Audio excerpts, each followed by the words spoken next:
Okay,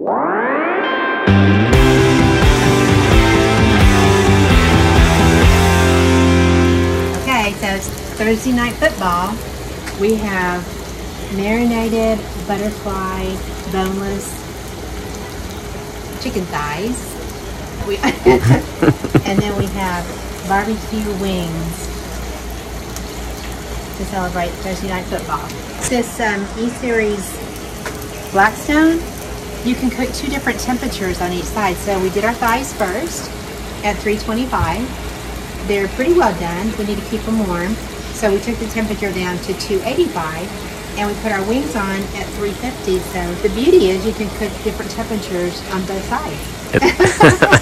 Before the game's done. Tschüss. Tschüss.